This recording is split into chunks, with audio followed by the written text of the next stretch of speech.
es el segundo domingo del tiempo de Adviento, tiempo de preparación, tiempo de la dulce espera con nuestra Santísima Madre.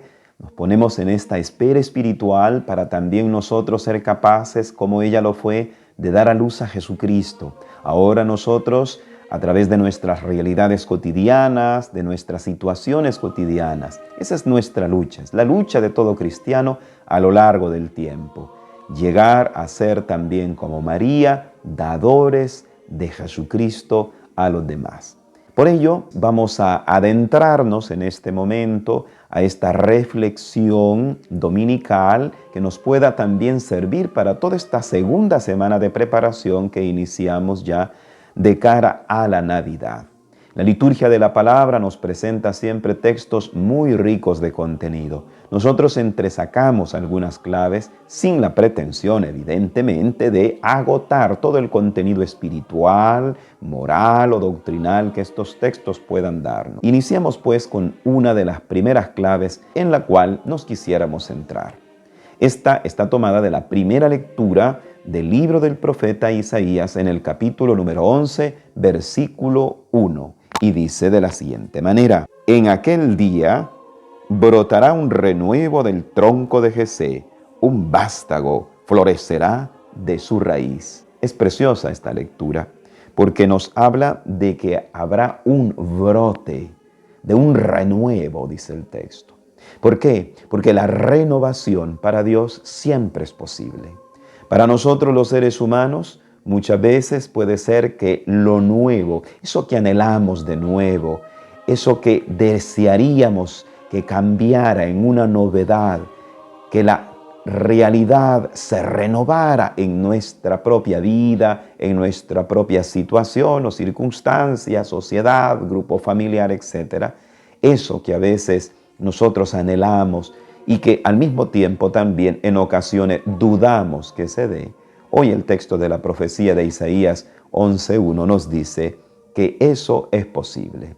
Si bien el texto se refiere en un primer momento interpretativo al nacimiento de Jesucristo en la historia de la humanidad, también podríamos decir que esto puede ser de nuevo posible en el sentido de que los valores de Jesucristo, los valores de Dios, pueden hacerse presente a través de nosotros. La renovación que viene de Dios puede hacerse presente también en nuestras realidades, en nuestra vida concreta. Claro, a veces las circunstancias son muy difíciles y a veces puede ser que la esperanza la perdamos y podamos decir, nunca va a haber una renovación de esto, nunca va a cambiar esto que estoy viviendo yo. Pero ahora la invitación de la palabra de Dios es a creer y a esperar que sí es posible. Ahora bien, esta renovación no solo hay que entenderla como mera novedad, no es una mera novedad. La novedad de la que se habla aquí, es decir, de este renuevo del tronco de Jesé, está fundada, anclada en la verdad y el bien. No es solamente como un opuesto a lo viejo, porque hay cosas viejas que son buenas, que son verdaderas y que no deseamos perderlas. Al contrario, queremos que permanezcan, queremos que se guarden. Por ejemplo, ¿quién va a desear que un amor que se ha cultivado en años, al final ese amor se pierda? No, al contrario, lo que se quiere es que ese amor o ese respeto o ese trabajo que va logrando cosas muy buenas y auténticas en la vida de nosotros o en la vida de los demás, pues se sostenga en el tiempo. Más bien, lo que queremos es no que desaparezca, sino que se desarrolle. Porque hay cosas que aunque sean viejas, aunque vengan de años, pero si son verdaderas, es decir, si son auténticas y si son bondadosas, no deseamos que pase. Por lo tanto, aquí lo viejo hay que entenderlo como sinónimo de malo, como sinónimo de falso, como sinónimo de aquello que es dañino a nuestro ser y al ser de todos los demás semejantes a nosotros. Entonces, cuando se dice que brotará un renuevo del tronco de Jesé, se nos quiere indicar que desde Dios siempre es posible la renovación. Aun cuando parece que lo envejecido gobierna, y sigue triunfando y parece que es lo que al final va a tener la última palabra. Hoy la profecía de Isaías nos invita a siempre luchar por renovarnos y por renovar a los demás, pero desde Dios. Y a pesar de que veamos signos elocuentes en donde lo viejo, lo antiguo, pareciera que gobierna, que triunfa, que permanece, nosotros debemos siempre seguir en esa lucha por renovarnos desde Dios y renovar todo lo que está a nuestro alrededor desde la verdad y desde la bondad que procede de Dios. Este texto de Isaías capítulo 11, versículo 1, también nos recuerda otro texto del Evangelio, ya en el Nuevo Testamento. Me refiero al texto de Juan capítulo 15, versículo 5, en donde Jesús se compara con un tronco. Hoy también el texto de Isaías habla de un tronco, de donde brotará este renuevo, dice. Es el renuevo del tronco de Jesé. Pues bien, en Juan capítulo 15, versículo 5 también se nos habla de un tronco, aunque Jesús no le llama así, le llama vid. La vid es también sinónimo de tronco. Dice Jesús, yo soy la vid y ustedes son los sarmientos. Es decir, yo soy el tronco, dice Jesús, y ustedes son las ramas. Toda rama unida al tronco da fruto. Todo sarmiento unido a la vid da fruto. Frutos nuevos que alimentan. Esta renovación de la que nos habla la primera lectura también es una invitación a entender de que cuando luchamos, cuando siempre estamos dispuestos a renovar desde Dios las cosas, nuestra vida, entonces hay nuevos frutos, hay alimento, hay nueva vida, pues. Es cierto, muchas veces las situaciones que afrontamos son muy difíciles. Y puede ser de que en ocasiones podamos pensar que es imposible dar nuevos frutos o que la sociedad misma dé nuevos frutos. Pero la profecía de Isaías nos está invitando a que eso es posible. Estas ideas, hermanos, están en consonancia con las que encontramos en el Santo Evangelio. El Santo Evangelio hoy nos lanza una gran invitación a la conversión, al arrepentimiento.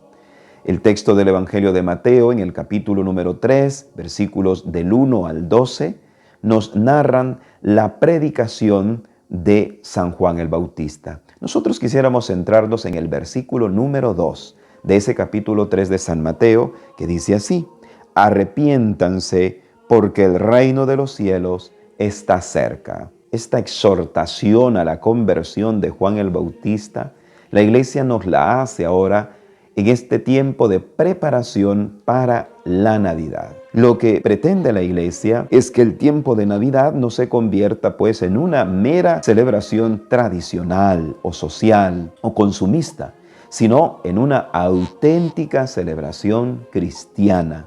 Y esto es lo que nosotros, los creyentes, los cristianos, debemos también tratar de vivir, tratar de lograr en estos días venideros. Que esta celebración sea también una oportunidad para nuestro crecimiento en el proceso de conversión. La conversión es algo que está presente en la Sagrada Escritura. Así, por ejemplo, ya en el Antiguo Testamento, la invitación a la conversión se manifestaba de diversos modos. Por conversión se entiende la búsqueda de Yahvé.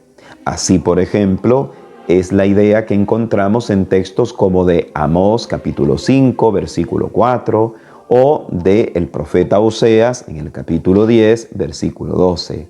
Esta búsqueda de Dios es el símbolo de que queremos encontrarnos con Él, de que queremos servirle a Él. No nos buscamos a nosotros mismos, le buscamos a Él. Luego, también en la Sagrada Escritura, siempre en el Antiguo Testamento, conversión significa buscar el rostro de Dios. Tenemos aquel famoso salmo, el Salmo 27, en los versículos 8 y 9. Buscad su rostro, dice el salmista. Tu rostro buscaré, Señor.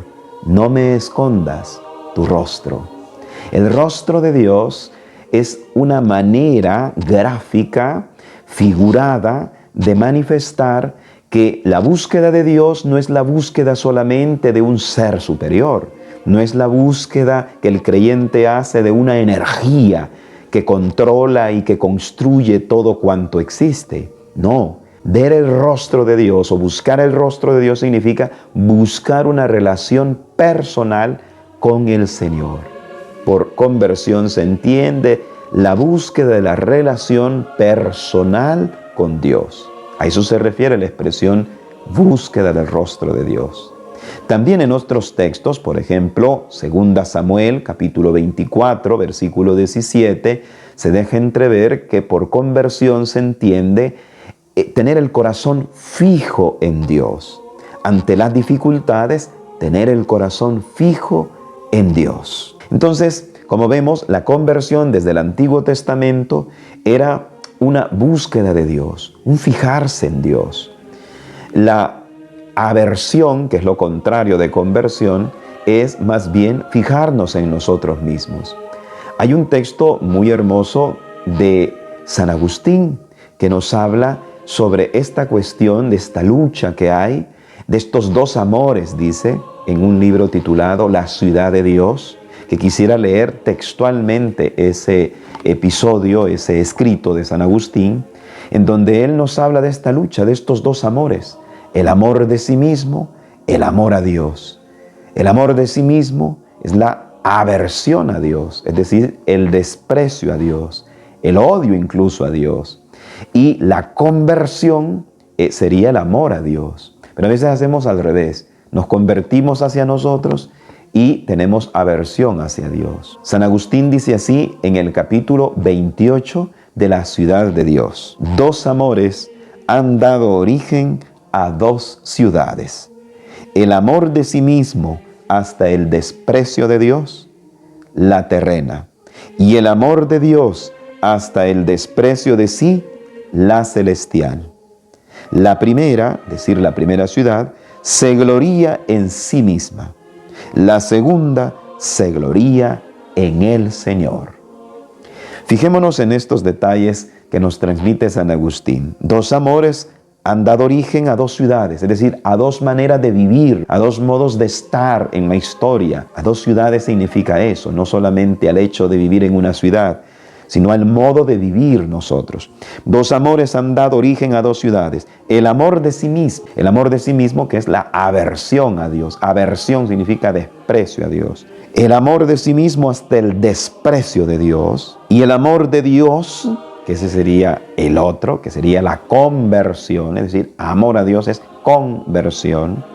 Y el amor de Dios hasta el desprecio de sí mismo. Por desprecio de sí mismo no hay que entender tener un bajo autoestima. No, todo lo contrario. Más bien es un despreciar todo aquello que se opone al desarrollo personal auténtico que brota desde Dios. Es despreciar entonces el pecado, los egoísmos, las envidias, todo aquello que me impide el auténtico desarrollo como ser humano, como cristiano. Pues bien, y el amor de Dios hasta el desprecio de sí, la celestial. La primera se gloría en sí misma. La primera ciudad, es decir, el primer amor, el amor de sí mismo, siempre está ufanándose, siempre está echándose flores a sí mismo. En cambio, la otra ciudad, dice, la segunda se gloría en el Señor. Los méritos no son nuestros, en primer lugar, son desde el Señor. Por lo tanto, la conversión no solamente es una búsqueda de Dios, no solamente es una búsqueda de encuentro personal con Dios, también es una vuelta a Dios, una vuelta interior. Por lo tanto, por conversión, la Sagrada Escritura no solamente entiende el despojo del pecado, sino también la edificación nueva en nuestro interior de la gracia de Dios, de esa vida profunda que Dios quiere poner en nuestro corazón. Que el Señor pues nos ayude en esta dinámica de conversión, de preparación para estos días tan sagrados que se nos aproximan, y que lo vivamos siempre con esta actitud de fe que el Señor quiere que desarrollemos siempre en nuestras vidas.